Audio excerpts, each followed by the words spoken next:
আমরা প্রতিদিন এ রাজ্যের রাজনীতির নতুন নতুন সমীকরণ দেখতে পাচ্ছি। মাত্র এক মাস আগেও যে তৃণমূল কংগ্রেসকে আমরা চিনতাম, জানতাম, একটু একটু করে সেই তৃণমূল কংগ্রেস এক ভয়াবহ বিপর্যয়ের মুখে। অনেকেরই প্রশ্ন, এরপরে তৃণমূল কংগ্রেসের আর কোনো অস্তিত্ব থাকবে? কারা সত্যিকারের তৃণমূল কংগ্রেস, যারা এখন লোকসভায় আলাদা ব্লক তৈরি করে বসবার চেষ্টা করছেন তারা, নাকি মমতা বন্দ্যোপাধ্যায়? মমতা বন্দ্যোপাধ্যায় আর তৃণমূল কংগ্রেস আলাদা হয়, হতে পারে? বিশ্বাস করুন, এই প্রশ্নটা মাত্র এক মাস আগেও কারোর ভাবনায় ছিল না, কিন্তু অকস্মাৎ এই বিষয়গুলো আছে, এসে গেছে। এমনটা হয়, রাজনীতির এই ময়দানে নিত্য নতুন নানা পরিবর্তন হতেই থাকে, আর সেই পরিবর্তনকে আগে থেকে আঁচ করতে পেরে সেই অনুযায়ী ব্যবস্থা নিতে পারেন যারা, তারাই রাজনীতির ময়দানের দক্ষ খেলোয়াড় হয়ে উঠতে পারেন। আমরা ঠিক আজ তৃণমূল কংগ্রেসের যে ভয়াবহ বিপর্যয় চলছে তার পরিপ্রেক্ষিতে সরাসরি কথা বলবো তৃণমূল কংগ্রেসের এক বরিষ্ঠ নেতা কৃষ্ণেন্দু নারায়ণ চৌধুরীর সঙ্গে।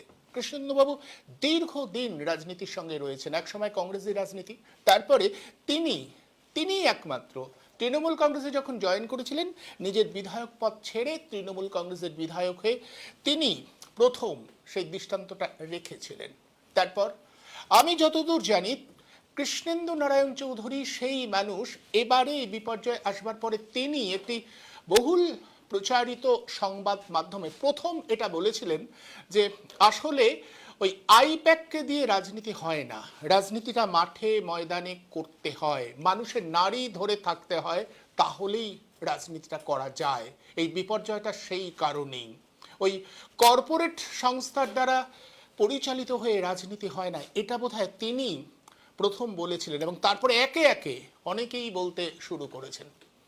আমি সরাসরি আজ আমন্ত্রণ জানিয়েছি তৃণমূল কংগ্রেসের দীর্ঘদিন রাজনীতিতে থাকা সেই মানুষটিকে, কৃষ্ণেন্দু নারায়ণ চৌধুরী সরাসরি আমার সঙ্গে রয়েছেন, আমি তার সঙ্গে কথা বলবো। কৃষ্ণেন্দুবাবু, আপনাকে অনেক অনেক ধন্যবাদ আমাকে সময় দেওয়ার জন্য। আপনি শুনতে পাচ্ছেন? হ্যাঁ, আপনার কাছে আমার প্রথম যেটা জিজ্ঞাসা, আমি যেটা বললাম যে এখন অনেকেই বলছে, কিন্তু পরবর্তী মানে ভোটের পরে পরে বিপর্যয়ের পরে আপনি প্রথম এটা বলেছিলেন যে আইপ্যাক নামক এই সংস্থাটা এবং অভিষেক বন্দ্যোপাধ্যায় যেভাবে দলকে পরিচালনা করছিলেন সেটা মাটির সাথে যোগাযোগ রাখতে পারেনি, এবং আপনি এটাও বলেছিলেন যে আমি বুঝতে পেরেছিলাম কোথাও একটা বিপর্যয় আসছে। তা এই যে বিপর্যয়টা সামগ্রিকভাবে হলো, এটাকে আপনি কিভাবে ব্যাখ্যা করবেন? দেখুন, আমি রাজনীতিটা খুব ছোট থেকে করছি। বলতে গেলে 1974 সালে কংগ্রেসের তখন গনি খান চৌধুরী রাজ্যের মন্ত্রী এবং বলিষ্ঠ নেতা, আর আমি যে ওয়ার্ডে থাকি সেই ওয়ার্ডে যুব কংগ্রেসের সভাপতি বিবেক সেন শর্মা ছিলেন। ন্যাচারালি তাদের অনুপ্রেরণায় রাজনীতি শুরু করি। আর 1990 সালে প্রথম আমি পুরসভার কাউন্সিলর হই। 95 সালে আমি চেয়ারম্যান হই। আবার 96 সালে 2006-এ আমি এমএলএ হই। পরপর 3বার এমএলএ হয় এবং 5বার আমি পুরসভার চেয়ারম্যান হই। 2বার আমি কংগ্রেসের এমএলএ হয়েছি, আর 3বার আমি কংগ্রেসের সাপোর্টে আমি চেয়ারম্যান হয়েছি। এখন রাজনীতিটা খুব সিম্পল। আপনি যদি মানুষের সঙ্গে থাকেন, মানুষের পথ বুঝেন, মানুষের বিপদ আপদ দেখেন, তাহলে রাজনীতি আপনার জায়গা একদম ফাইনাল। কিন্তু আপনি যদি মানুষকে বঞ্চনায় ফেলেন আর মানুষকে এক্সটর্শন করেন, তাহলে আপনি আস্তে আস্তে রাজনীতির আঙিনা থেকে অনেক দূরে চলে যাবেন। আমাদের পজিশনটা এখন এই জায়গায় এসছে যে মমতা ব্যানার্জি তার যে স্ট্রাগল, আমি আজ থেকে না 85 থেকে তাকে দেখে আসছি, যে স্ট্রাগল, সেই স্ট্রাগল বাংলার খুব কম নেতা করেছেন বা নেত্রী করেছেন। কিন্তু আপনি হয়তো প্রশ্ন করবেন, এত স্ট্রাগল, এত শক্তি থাকতে একদম। কি করে ধস নেমে গেল? আপনি একটা ভাড়া বাড়িতে থাকলে নিজের বাড়ি কখনো ভাবতে পারবেন না। আবার আমরা ট্রেন্ড মার খেয়েছি, গুলি কেটেছি, জেল কেটেছি। একটা হঠাৎ ভাড়াটিয়াকে নিয়ে এসে আমাদের মাথায় বসিয়ে দিয়ে আমাদেরকে পরিচালনা করছেন। কে তাকে নিয়ে এসছে? তার শক্তি, সেটা হচ্ছে অভিষেক ব্যানার্জি। আমাদেরকে বলতো ওরা আইপ্যাক ছেলে মেয়েরা, বাচ্চা বাচ্চা ছেলে মেয়ে, আমার বয়স প্রায় 69 হতে চলল, মানে অ্যাবুশ ভাবে অ্যাবুশ টক করছে,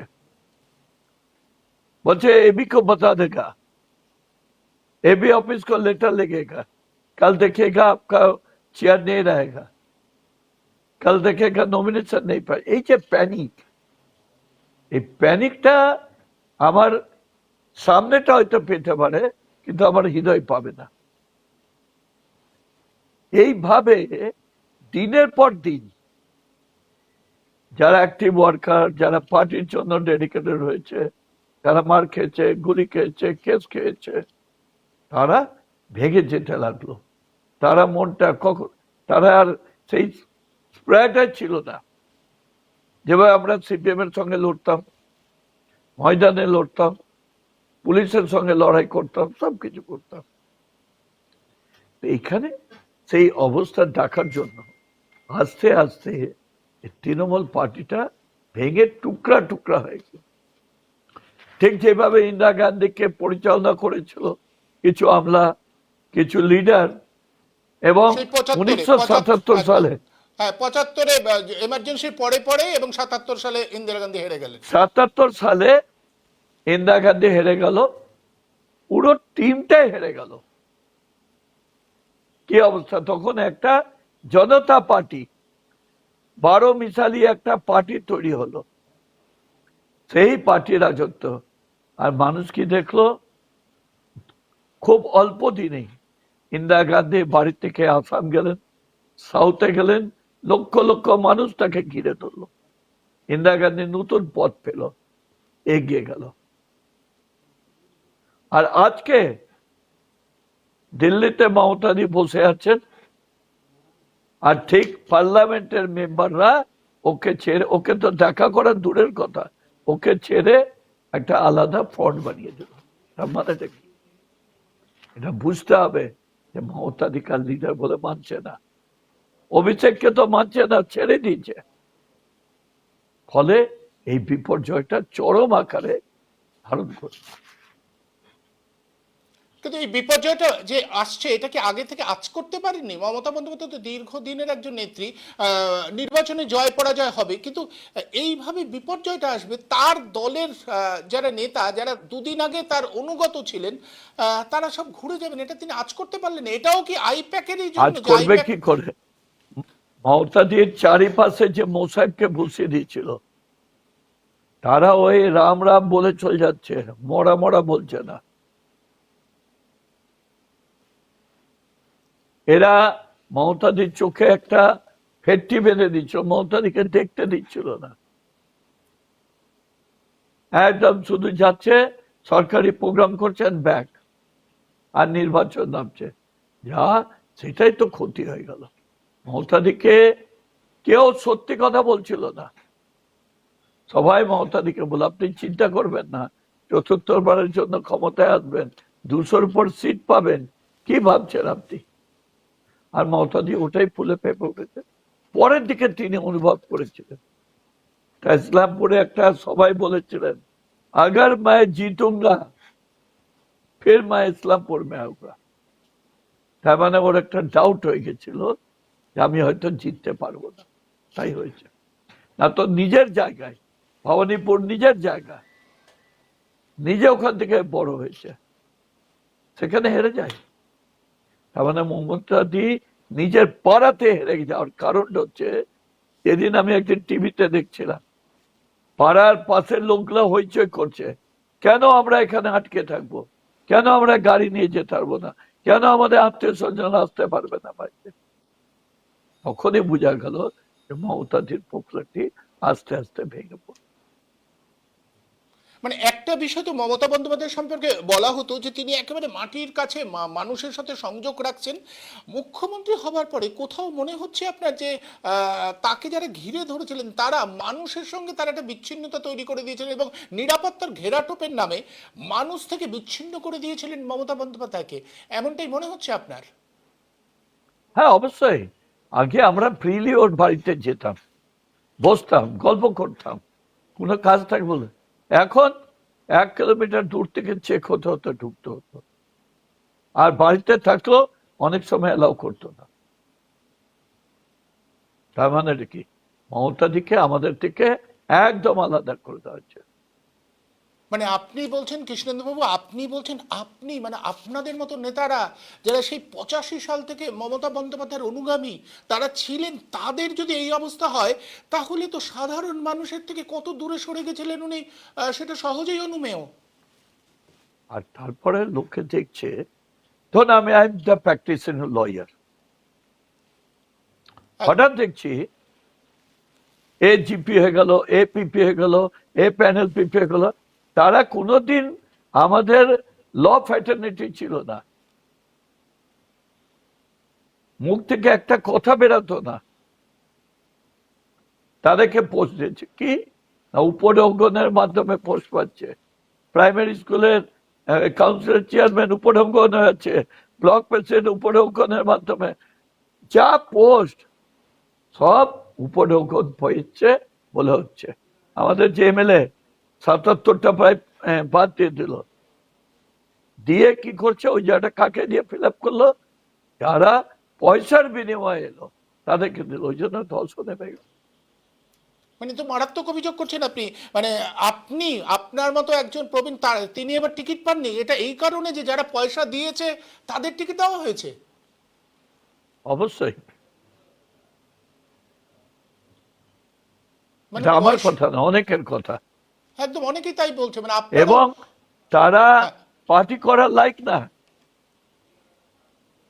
এই যে ফলতার যে টিকিট পেয়েছে, ওর কুইক ক্যাপাসিটি, গুন্ডামি, মস্তানি, এক্সটর্শন, তাকে দিয়ে দেওয়া হলো। শওকত কি করতো আগে, তার একদম আমরা জানি, পার্সিস্টি কি, একদম তাহলে রেজাক মোল্লা সে সিপিএম। টিকিট পেয়ে দাবাঙের মতো বেড়াতে লাগলো। আমাকে অনেকে বললো এবার হারবে শওকত। কলকাতার এক একটা নেতা কিভাবে হারলো, নবাগত লোকের কাছে হেরে গেল, যাদবপুরে হেরে গেল, ভাবা যায়? যেভাবে 2011-তে একদমই তাই। বুদ্ধবাবুকে সিপিএম এর কিছু নেতা অন্ধকারে রেখে দিল, কারোর সঙ্গে মিশতে দিল না, এই মমতাদিকেও সেম জিনিস করে বলে অবস্থা। গোটা গোটা বিষয়টা তাহলে এভাবে হয়েছে যে একটা প্রশাসনিক স্তরে মানে আপনারা কিছু জানেন না, নেতারা কোনো তাদের কোনো অ্যাক্টিভিটিস নেই, একটা আইপ্যাক নামক সংস্থা সে যাবতীয় কার্যকর করছে। এটা কার কথায় করছে? এটা কি মানে অভিষেক বন্দ্যোপাধ্যায় যে সবটা নিয়ে আরে নিল? এক একটা অফিসার, আমরা যদি কিছু বলতাম, বললা আপনি এবি অফিসের সঙ্গে কন্ট্যাক্ট করেছেন, যান, আমাদের বলে কিছু হবে না, এবি অফিসে যান। আর এবি অফিসে যায় ঘন্টার পর ঘন্টা, এবি তো দূরের কথা, এবির অধীনে যারা কাজ করে তাদেরকে খুঁজে পাওয়া যায় না, তো কি করবে? অনেক জায়গায় গেছে, go to AB office, I am আবার কারো পোস্টিং হয়েছে এখানে, জিজ্ঞেস করছে কেউ, I am direct to AB office. মানে এরা কিন্তু অর্ডিনারি অফিসার না, দে আর হায়ার অফিসার। তো কি হবে? মানে প্রত্যেকটা নেতাদের ক্ষেত্রেই এই একই অভিযোগ, আপনি যেমন বলছেন তেমনি প্রত্যেকে, এমনকি যারা এই সময় সাংসদ তারাও বলছেন যে তাদের কোনো ভূমিকা ছিল না, তারা শুধুমাত্র কথা শুনতে হয়েছে। কাকলি ঘোষ দস্তিদারের মতো ওই রকম একজন বয়স্কা মহিলা, তিনি বলছেন যে হাঁটুর বয়সী একটি ছেলে আমাকে এসে নির্দেশ দিচ্ছে যে কিভাবে রাজনৈতিক কর্মকাণ্ড করতে হবে, কিভাবে মানুষের সাথে বিহেভ করতে হবে, সেটা ওরা শিখিয়ে দেবে। মানে কোথাও মনে হয় না যে আপনারা যারা রাজনীতিটা মাঠে ময়দানে করে এসেছেন তাদের যদি আবার নতুন করে এদের কাছ থেকে শিখতে হয়? আমি 36টা ক্রিমিনাল কেস খেয়েছি, 17 বার মৃত্যুর মুখ থেকে এসেছিল। আমাকে তো নিয়ে গিয়ে মেরে ফেলার চক্রান্ত করেছিল। হ্যাঁ বলুন, শোনা যাচ্ছে, বলুন। আমাকে তো, আমি তো 36টা ক্রিমিনাল কেস খেয়েছিলাম, আমাকে 17 বার মৃত্যুর মুখ থেকে বেঁচেছি। আমাকে তো বাইরে গাড়ি নিয়ে গিয়ে মেরে ফেলার চক্রান্ত করেছিল, তাও আমি লড়েছি, দেখেছি। এখন কি বুঝছি আমরা, কার ভরসায় লড়বো, কিভাবে লড়বো বলা যায় এখন। পার্টিটার মানুষের মন ভেঙে গেছে কি হবে কৃষ্ণবাবু? আজকাল। হ্যাঁ বলুন। আজকাল মানুষের কাছে উত্তর দিতে পারবেন না। একদিন আমার মনে আছে, যখন আমরা মমতাদিকে নিয়ে আন্দোলনে যেতাম, কত বড় বড় অফিসারের বউরা, বিশিষ্ট ব্যক্তির তার ওয়াইফরা আমাদের বলতো, একটু ম্যাডামের সঙ্গে দেখা করিয়ে দেবেন, আলাপ করে দেবেন। খুব ভালো লাগে আমাকে, এরকম একটা মেয়েকে আমরা বাংলায় দেখতে পাচ্ছি। আর আজকে সেই বাড়ির মেয়েরা, সেই বাড়ির বউরা মুখ ঘুরিয়ে নিচ্ছে। যত জনহিতকর কর্মসূচি উনি নিয়েছেন, একটাও মানুষ আর নিল না, সব দূরে ছড়িয়ে দিয়ে আজকে ভারতীয় জনতা পার্টিকে জয়যুক্ত করলো। এই আমাদের যিনি চিফ মিনিস্টার হয়েছে শুভেন্দু অধিকারী, সে তো একটা অ্যাক্টিভ ছেলে ছিল আমাদের দলের, একদম।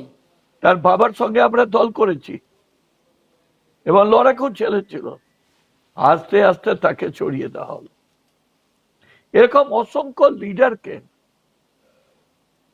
দলের বাউন্ডারির বাইরে করে দেওয়া হলো, বাউন্ডারিতে রাখলো না, খেলতে দিল না। এরাই তো আজকে দেখিয়ে দিল যে কিভাবে এই দলটাকে পাল্টাতে হয়।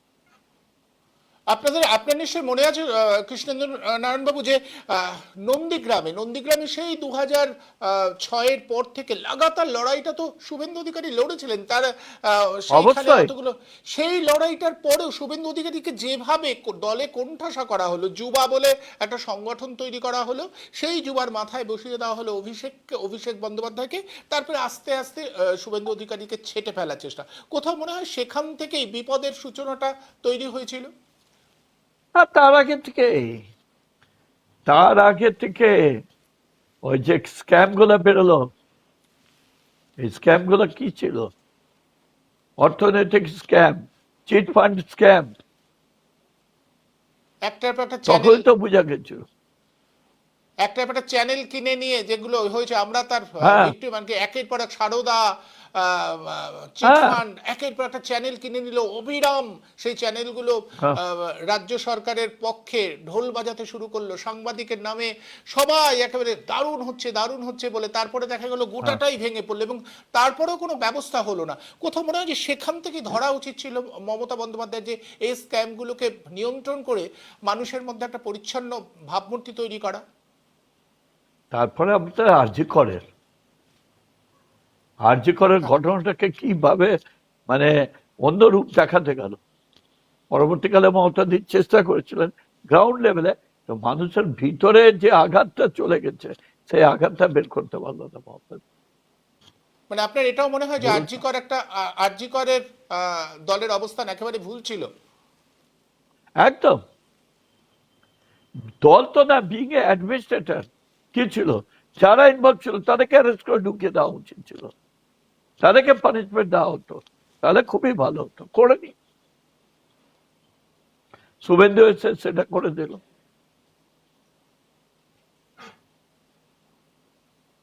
উনি মুখ্যমন্ত্রী হয়ে দেখিয়ে দিতে পারলেন, আর আমাদের নেত্রী পারল না। এখন কি বলুন না। অবস্থা, মানে আপনি আপনি আমাকে এটা বলুন তো যে তৃণমূল কংগ্রেসের ভবিষ্যৎ কি হবে, আপনি কি বুঝতে পারছেন আদৌ কোনো ভবিষ্যৎ আছে তৃণমূল দেখুন, কংগ্রেসের? মানুষ যদি কোনো নেতাকে না চায়, মানুষ যদি কোনো মানুষকে না চায়, তাকে জোর করে রাখলে মানুষ উল্টা দিকে হাঁটবে। তাই হয়েছে এখন। ঘরে ঘরে অভিষেকের বিরুদ্ধে লোক হয়ে গেছে, তাকে জোর করে নিয়ে চলে যাচ্ছে, দিল্লির মিটিং এ যাচ্ছে, এখানে যাচ্ছে, ওখানে যাচ্ছে। আরে ভাই, প্রায়শ্চিত্ত করুক অভিষেক কিছুদিন। ইন্দিরা গান্ধীর মতো লোক প্রায়শ্চিত্ত করেছে, অনেক বড় বড় নেতারা প্রায়শ্চিত্ত করেছে, গণিকান্ত চৌধুরীর মতো প্রায়শ্চিত্ত করেছে, বীরঞ্জন দাসবংশীর মতো লোক প্রায়শ্চিত্ত করেছে, প্রণব মুখার্জির মতো লোক প্রায়শ্চিত্ত করেছে। এখন সিপিএমরা প্রায়শ্চিত্ত করছে না।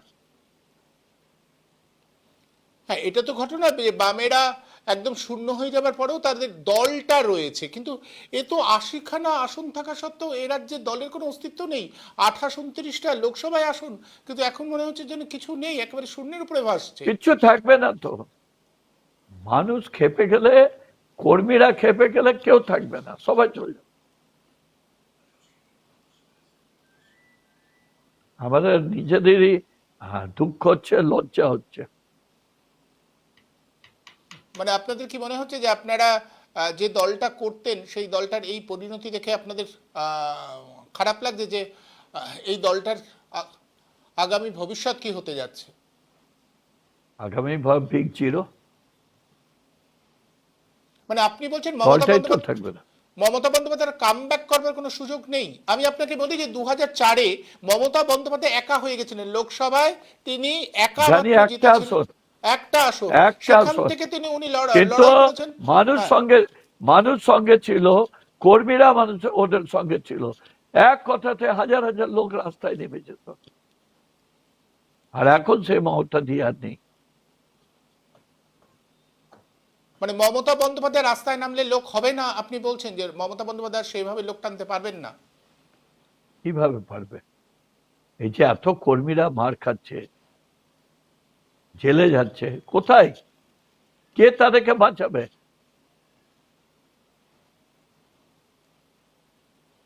বাঁচানোর লোক কোথায়? কর্মীরা কেন থাকবে?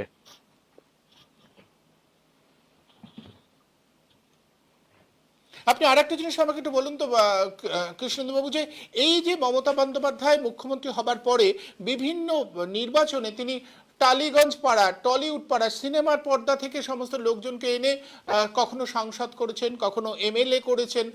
কোথাও কি এইটার জন্য সাধারণ কর্মীদের মধ্যে একটা ক্ষোভ তৈরি হচ্ছে যে যারা মাঠে না, ময়দানে আপনি লড়ে? যদি আপনার আমাদের মতো ছেলেরা লড়াই করে, জেল খেটে, মার খেয়ে তৈরি হয়েছে, আর চোখের সামনে দেখলাম টলিউডের সব নায়ক নায়িকারা এলো, আর তারা উপহার পেয়ে চলে গেল। আজকে ওরাই ভাগছে সবার আগে। একদম তাই তো দেখা যাচ্ছে, মানে ওনারাই যাদের নিয়ে এসেছেন, নিয়ে এসে বসিয়েছেন, তারাই ভেঙে চলে যাচ্ছেন, তারাই আগে বলছেন যে আমরা অন্য দলে যাব। মানে এটাও কি দলের একটা ক্ষতি করেছে? মানে এটা কেন করেছিলেন উনি? টালিগঞ্জ পাড়ার লোকজনকে এনে নেতা বানিয়েছেন, আর যারা সত্যিকারের নেতা তাদের দূরে আরে, সরিয়ে দিয়েছেন কেন? আপনি গায়ের রং কালো আপনার, আর ফর্সা হয়ে সেজে যদি মানুষের মধ্যে যান, তা কি বলবে আপনাকে? আর কাজ যদি কোকিল হতে যায় তো কি হবে? এরা তো অভ্যস্তই না রাজনীতি করার, জোর করে দেখে করানো হচ্ছে, তাই তো অবস্থা হয়েছে। মিটিং এ গেলে একবার এদিকে দেখছে, একবার ওদিকে দেখছে, দেখে মানে আর একদম সিনেমা স্টাইল চলছে। কি মানুষ বুঝবে ওকে? পশ্চিমবঙ্গের রাজনীতির অভিমুখ কোন দিকে যেতে যাচ্ছে আপনার কি মনে হচ্ছে? বিরোধী বলে আর কিছু থাকবে না? সেই অর্থে তৃণমূল কংগ্রেস আর বিরোধিতার জায়গা থাকবে না? দেখুন, বিরোধী থাকবেই, জায়গা তো শূন্য হতে বিরোধী পারে না। থাকবে বলে না। এখন বিরোধী কোন দল থাকবে সেটা ডিপেন্ড করছে আগামী দিন। ইন্দিরা গান্ধী হেরে যাওয়ার পরেও সবাই বলেছিল যে শেষ হয়ে যাবে। কোথায় শেষ হলো? ইন্দিরা গান্ধী তো আবার রাইজিং করলো, কারণ উইল ফোর্স ছিল, মমতাদির উইল ফোর্সটা নষ্ট হয়ে গেছে এই অভিষেকের জন্য। তার মানে আপনি কোথাও বলছেন যে মমতা বন্দ্যোপাধ্যায়ের আবার কাম ব্যাক করা মুশকিল, মমতা বন্দ্যোপাধ্যায় আর কাম ব্যাক করতে পারবেন না? দেখেন, যে কোনো লোক শেখাতে পারে তার কর্মীদের উপর, কর্মীদের শক্তির উপর দাঁড়াবে। সেই শক্তিটা কর্মীরা হারিয়ে ফেলেছে, আতঙ্কিত হয়ে গেছে। একটা অভিযোগ বারবার উঠছে যে দুর্নীতি প্রাতিষ্ঠানিক রূপ নিয়েছিল। আপনিও তো তাই মনে করেন যে দুর্নীতি, সর্বত্র দুর্নীতি ছড়িয়ে গেছিল, যেটা দল খেয়ালই করেনি যে একদল দুর্নীতি করে কোটি কোটি টাকা কামিয়ে নিচ্ছে। শুনেন, আমি একটা কথা, এমনি অনেক ঘটনা আছে হ্যাঁ। বলা যেতে পারে। একটা ঘটনা হচ্ছে এই যে মদের দোকান যারা বটলিং করে, তারা হঠাৎ এলো, ও দার্জিলিং এ আমার ভাইদের সঙ্গে পড়তো, তো জানে যে আমি তৃণমূল করি, তৃণমূলের ভালো। তো এসে আমাকে বলছে যে আমার ফ্যাক্টরিটা বন্ধ করে দিচ্ছে। তাহলে কেন? বলছে আমি 2 মাস ধরে টাকা দিই না। কাকে টাকা দেন না? বলে আপনি দেখেন না। এবার আমি একটা অফিসারকে ফোন করলাম যে কি ব্যাপার, এরকম বন্ধ করে দিচ্ছেন আপনারা? বলছে আরে ও এবি অফিসে জমা দেয়নি, এবি অফিসে জমা দিলে দিয়ে দেখ, তাহলে হয়ে যাবে। আমি বললাম ভাই তুমি তাড়াতাড়ি এবি অফিসে যা দিতা জমা দিয়ে আসো। যেই জমা দিল সঙ্গে সঙ্গে খুলে গেল। কি বলবেন?